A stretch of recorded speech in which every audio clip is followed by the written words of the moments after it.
Next हमारे पास आ जाता है फैक्टर एंजाइम कंसंट्रेशन। एंजाइम की कंसंट्रेशन किस तरह से इफेक्ट करती है?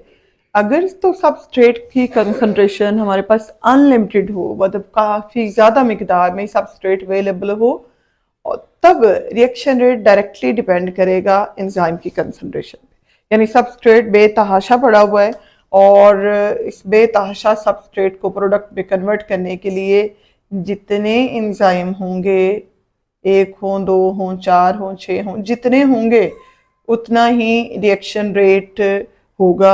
मतलब रिएक्शन रेट डायरेक्टली डिपेंड करेगा अवेलेबल एंजाइम की कंसंट्रेशन पे। सबस्ट्रेट बहुत सारा है, एंजाइम जितना अब होगा, एंजाइम अब जितने होंगे उतनी ही प्रोडक्ट की क्या होगी, यहाँ पे फॉर्मेशन उतनी ज़्यादा होगी। जबकि अगर हम इंक्रीज करते हैं एंजाइम की कंसंट्रेशन को, तो इसका मतलब ये होता है कि एक्टिव साइट अब बढ़ रही हैं। एंजाइम कंसंट्रेशन बढ़ाने का मतलब है मोर एक्टिव साइट अवेलेबल। जितनी एक्टिव साइट ज्यादा अवेलेबल होंगी उतना ही क्या होगा, प्रोडक्ट की फॉर्मेशन ज्यादा होगी। तो इसका मतलब ये हुआ, जब हम रिएक्शन रेट को बढ़ाना हो तो एंजाइम की कंसंट्रेशन को बढ़ा देंगे। लेकिन एक चीज याद रखने वाली है, ये तब के लिए है जब सबस्ट्रेट की कंसंट्रेशन क्या है, अनलिमिटेड है। लिमिटेड अगर कंसंट्रेशन होगी सबस्ट्रेट की तो फिर रिएक्शन रेट एंजाइम पे डिपेंड नहीं करेगा, फिर रिएक्शन रेट डिपेंड करेगा इस सबस्ट्रेट की कंसंट्रेशन में। अनलिमिटेड सबस्ट्रेट तो रिएक्शन रेट एंजाइम पे डिपेंड करेगा, लिमिटेड सबस्ट्रेट तो रिएक्शन रेट किस पे डिपेंड करेगा, सबस्ट्रेट पे डिपेंड करेगा। इंक्रीज कंसंट्रेशन ऑफ एंजाइम का मतलब more active site, more reaction rate. So further increase अगर हम करते जाएं, मतलब सबस्ट्रेट अब हमने नहीं बढ़ाया, सबस्ट्रेट को हमने कांस्टेंट रख लिया है और हम क्या करते जा रहे हैं, एंजाइम की कंसंट्रेशन इंक्रीज करते जाएंगे, तब रिएक्शन रेट मजीद बढ़ेगा नहीं, बल्कि रिएक्शन रेट कांस्टेंट हो जाएगा। अच्छा, कम भी नहीं होगा, रिएक्शन रेट कांस्टेंट हो जाएगा, क्योंकि जितना सबस्ट्रेट है उतने ही एंजाइम है। सिर्फ एक चीज को साथ बढ़ाते जाएंगे तो रिएक्शन रेट बढ़ेगा नहीं। ये हमारे पास इसका ग्राफिकल प्रेजेंटेशन आ जाती है। रेट ऑफ रिएक्शन है, ये एंजाइम की कंसंट्रेशन है। एंजाइम की कंसंट्रेशन बढ़ाने से रिएक्शन रेट बढ़ता है, लेकिन एक हद तक बढ़ता है, उसके बाद रिएक्शन रेट कांस्टेंट हो जाता है, क्योंकि इस पॉइंट पे आके no more substrate is available to bind with the enzyme. क्योंकि हमने कहा कि अनलिमिटेड जो है वो सबस्ट्रेट था, तो एंजाइम बढ़ाने से रिएक्शन रेट बढ़ता गया और एक वक्त ऐसा आया कि मजीद सबस्ट्रेट प्रोडक्ट में कन्वर्ट करने के लिए मौजूद ना रहा। तब क्या हो जाएगा, रिएक्शन रेट कांस्टेंट हो जाएगा, रिएक्शन रेट मजीद बढ़ेगा नहीं। लास्ट फैक्टर हमारे पास है सबस्ट्रेट की कंसंट्रेशन। अगर एंजाइम्स अवेलेबल हो, एंजाइम अवेलेबल हो मतलब एंजाइम अब काफी ज्यादा मिकदार में है, एंजाइम अवेलेबल हो तो इंक्रीज ऑफ सबस्ट्रेट कंसंट्रेशन से रिएक्शन रेट भी इंक्रीज होगा। एंजाइम अवेलेबल है तो इंक्रीज करने से, सबस्ट्रेट को इंक्रीज करने से रिएक्शन रेट इंक्रीज होगा। लेकिन अगर हम एंजाइम की कंसंट्रेशन कांस्टेंट कर दें तो इंक्रीज इन सबस्ट्रेट से increase in reaction site reaction rate नहीं होगा। क्यों नहीं होगा?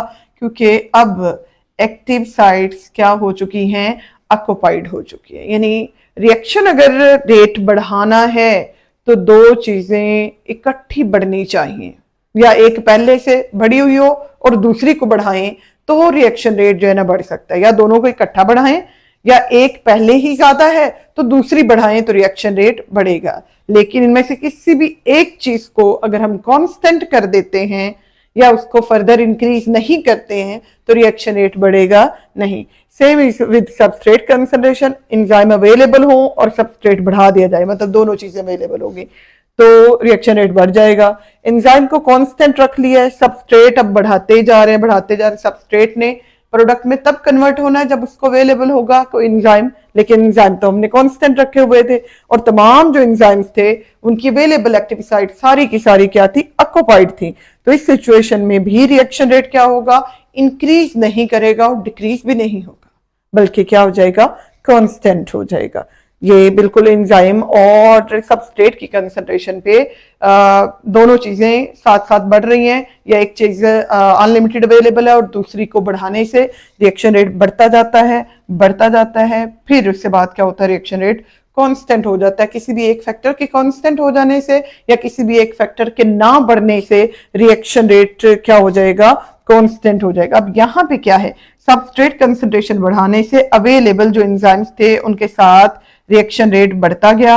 अब एक वक्त आया कि सबस्ट्रेट तो बढ़ाते जा रहे हैं लेकिन रिएक्शन रेट मजीद बढ़ नहीं रहा, क्योंकि अवेलेबल जो एक्टिव साइट थी सारी की सारी बाइंड हो गई सबस्ट्रेट के साथ। अब कोई एक्टिव साइट अवेलेबल नहीं है जो बढ़ा रहे हैं हम सबस्ट्रेट उसको अपने साथ बाइंड करने के लिए।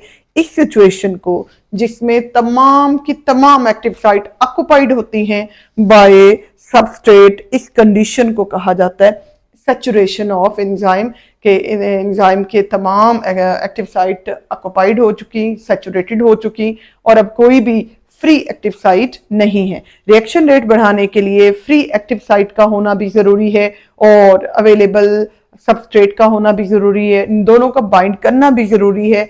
तो दोनों फैक्टर्स में से कोई भी एक अगर कांस्टेंट हो तो तब भी रिएक्शन रेट मजीद बढ़ेगा नहीं, या दोनों में से दोनों को बढ़ा दें तो तब रिएक्शन रेट बढ़ेगा, या एक पहले ही काफी ज्यादा पड़ा हुआ है फैक्टर या कह लेंगे एक मटेरियल पड़ा हुआ है, एंजाइम पहले से काफी ज्यादा मौजूद है तो सबस्ट्रेट बढ़ाने से रिएक्शन रेट बढ़ जाएगा, या सबस्ट्रेट पहले से काफी ज्यादा पड़ा हुआ है तो एंजाइम बढ़ाने से रिएक्शन रेट बढ़ जाएगा, लेकिन एक कांस्टेंट है और दूसरे को मुश्किल बढ़ाते जा रहे हैं तो एक वक्त तक रिएक्शन रेट बढ़ेगा जब तक कि दोनों चीजों की कंसंट्रेशन बढ़ रही होगी। जैसे ही ये कंसंट्रेशन में दोनों चीजें साथ साथ बढ़ना कम होती हैं, सिर्फ एक बढ़ रही हो दूसरी कांस्टेंट हो जाए तो रिएक्शन रेट कांस्टेंट हो जाता है। इनमें पीएच टेम्परेचर और इसमें फर्क आता है। एंजाइम और सबस्ट्रेट की कंसंट्रेशन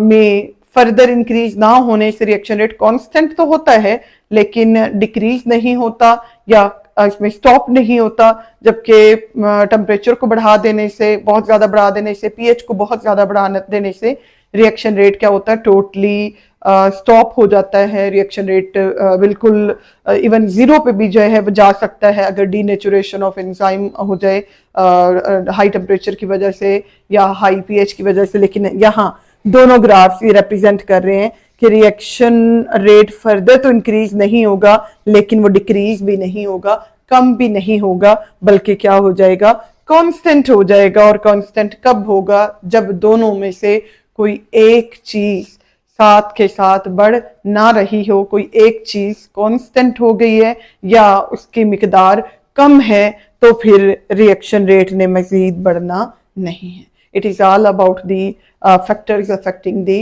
एंजाइम एक्शन, जो कि रिएक्शन रेट को बढ़ा सकते हैं, कम कर सकते हैं, उसको बढ़ने से मजीद रोक सकते हैं, उसको कांस्टेंट रख सकते हैं और हर एक फैक्टर अपने तौर पर एंजाइम का चेक पॉइंट है, ये मेंटेन भी रख सकता है, ये कम भी कर सकते हैं फैक्टर, ये रिएक्शन रेट को बढ़ा भी सकते हैं और कांस्टेंट भी रख सकते हैं।